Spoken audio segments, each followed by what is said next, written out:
안녕하세요 미술인 여러분, 문화칼럼니스트인 아트러버덕입니다. 오랜만에 방송에 복귀해서 굉장히 조금 설레네요. 최근에 조영남씨 대장 논란이나 그리고 홍대 일베 조각문 논란, 그리고 SC의 조영남 소송건으로 영상이나 글로서만 찾아뵈었습니다. 그런데 이렇게 오랜만에 방송에 복귀하니까 굉장히 긴장이 됩니다.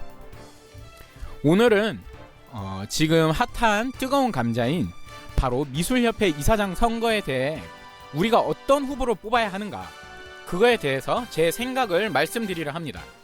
사실 이런 부류의 이야기는 자신의 얼굴을 보이면서 이야기를 하는 게 올바른 자세라고 생각했기 때문에 영상이 아닌 방송으로 복귀하게 되었습니다.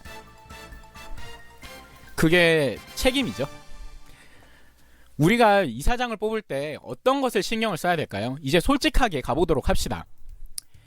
제 생각에는 가장 중요한 기준은 바로 우리에게 이익을 줄 수 있느냐와 명예를 줄 수 있느냐입니다.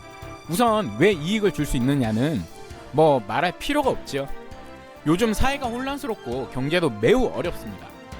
미술가들과 미술 비평가들은 그러한 사회 상황 때문에 훨씬 더 힘든 상황이죠. 우리가 꾸준하게 활동을 이어나가고 우리 작품 활동을 마음 편히 할 수 있으면서, 그리고 우리 생각을 쉽사리 펼치려면은 당연히 우리에게 실질적 이익을 줄 수 있는 우리들의 대표가 필요합니다. 그렇기 때문에 저는 우리에게 그 이익을 줄 수 있느냐가 가장 중요한 첫 번째 요건이라고 생각합니다. 그 다음은 명예라고 생각합니다. 왜 명예가 중요할까요? 미술계와 인문학 등의 순수 계열은 사실 명예가 가장 중요합니다. 직업군 자체가 돈보다 명예가 주인 직업군이죠. 존경받지 못하고 무시받는 예술인이라면 생각만 해도 가슴이 아픕니다. 또한 미술인들에게는 명예가 곧 이익으로 직결됩니다. 굉장히 독특한 직업군이라고 볼 수 있죠. 명예가 높은 미술가는 그의 작품의 가격도 당연히 높게 책정됩니다. 그리고 수요가 많아지기 때문에 판매도 많이 되게 되겠죠. 당연하게 연결되는 것이 다양한 프로그램이나 행사에도 초대받게 될 것이고, 국가의 지원도 훨씬 수월하게 받을 수 있습니다. 만약 명예가 떨어져서 사람들에게 외면을 받는다면 그 미술은 본연의 모습을 잃고 설 자리를 잃을 것입니다. 그렇기 때문에 저는 명예와 이익을 줄 수 있는 후보를 뽑아야 된다고 생각합니다. 자, 그럼 후보를 살펴보도록 하죠. 이번에는 선거의 후보가 4분이나 되십니다. 이전에는 이렇게 4명까지 각 축을 이루면서 선거를 끝까지 진행해온 경우는 상당히 드물었는데 독특한 케이스죠. 사실 지금이면 대부분의 이 방송을 보시거나 투표를 하실 생각이 있으신 분들은 다들 지지하는 후보가 있으실 겁니다. 그럼 그 후보들을 살펴볼까 합니다. 간단히만 살펴보도록 할게요. 지금 후보는 총 4분입니다. 근데 이제 홀짝과 같은 양자 구도라고 볼 수 있습니다. 그러니까 두 부류로 구분을 할 수 있다는 의미죠. 한쪽은 깨끗한 후보의 2명, 그리고 반대쪽은 깨끗하지 못한 후보 2분이 있습니다.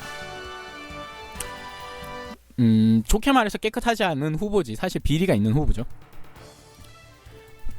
그러면 우선 깨끗한 쪽 후보에 대해서 간단히 살펴보도록 할까요? 실명은 이야기하지 않도록 하겠습니다.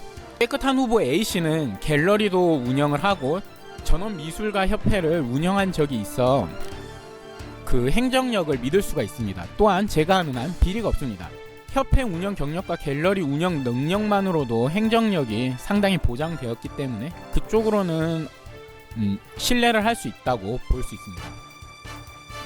그리고 깨끗한 후보 B씨 역시 미협에서 하는 국가 지원 행사를 맡아서 진행을 많이 하였습니다. 그리고 여러 단체를 운영했었고 다양한 전시 등을 지원하며 미술인들을 위해 노력해왔습니다. 또한 미술인의 불합리한 대우에 대해서는 앞장서서 싸워 나가기도 했었죠. 이 후보 역시 행정력과 깨끗함이 보장되어 있다고 보시면 되겠습니다. 또한 두 후보 다 미술대전의 비리 등에 연루된 적이 없다는 점에서 현재 미술인들이 바라는 후보라고 볼 수 있습니다. 자, 그럼 반대의 비리가 많은 두 후보를 살펴보도록 하겠습니다. 한 C 후보는 미술대전뿐만이 아니라 해당 분과에서 다양한 돈을 챙겼습니다. 주변의 참모진조차 비리로 경찰에 여러 번 왔다 갔다 했는 사람들이 있죠. 그리고 그분들 역시 자신들이 뭐 이렇게 돈 챙기고 왔다 갔다 했다 당당하게 이야기를 합니다. 그리고 선거에서도 그 분들은 다양한 비방 전략과 선관위를 농락하는 행동을 해오고 있습니다. 그래서 그분과 관련된 선관위 위원은 해임되기도 했죠. 다른 D 후보는 그전 후보보다는 낫지만 뒤에서 역시 다양한 비방 전략과 선관위의 결정을 따르지 않는 모습을 보입니다. 그리고 그 무엇보다 22대 때 미술협회에서 일을 하며 미협의 공금 17억 가까이를 공중분해시켜버리면서 돈을 챙긴 인물입니다. 두 사람 다 이런 경력이 있는데 행정력은 뭐 사실 기대하기가 어렵습니다. 그리고 또 하나의 공통점은 이 두 후보는 공교롭게 포퓰리즘적인 정책을 제시하고 있다는 것입니다. 4년은커녕 8년 안에도 이루기 힘든 공약을 마구잡이로 투척을 하고 있습니다. 사실 그런 공약이 하나라면 거기에 집중해서 이룬다면은 뭐 사실 기대는 안 하지만 일말의 가능성은 찾을 수 있었겠죠. 하지만 그런 8년이 지나도 이루기 힘든 공약을 두세 개 내지는 네다섯 개씩 투척을 하고 있습니다. 그거는 현실적으로 이룰 수 없는 일입니다. 지킬 수 없는 약속을 하고 비리가 있는 사람이 어떻게 미협과 미술인들을 명예되게 할 수 있겠습니까? 또한 비리로 자기 이익을 챙기는 사람들이 다른 미술인들을 위해서 노력을 할까요? 저는 그 가능성은 현저히 낮다고 생각을 합니다.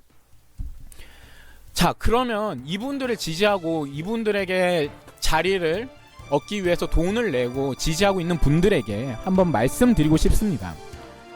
만약 그 사람들이 당신보다 더 이익되는 사람을 만난다면 그들이 당신을 쉽게 저버리지 않을 거라고 생각을 하십니까? 비리로 인하여 자기 이익을 추구하시는 인물들인데 그분들이 당신들에게 의리를 가지고 계속 당신들과 지속적인 관계를 이어나갈까요? 이제 선거는 내일입니다. 우리 미술인들은 예술가일 뿐만이 아니라 철학자이며 사회학자입니다. 또한 역사학자이기도 하죠. 그리고 감수성이 풍부한 시인이기도 합니다. 이렇게 뛰어나신 여러분이 올바른 선택을 하셔서 바르고 우리가 이익 보는 미술계를 만들어 주시기 바랍니다. 감사합니다.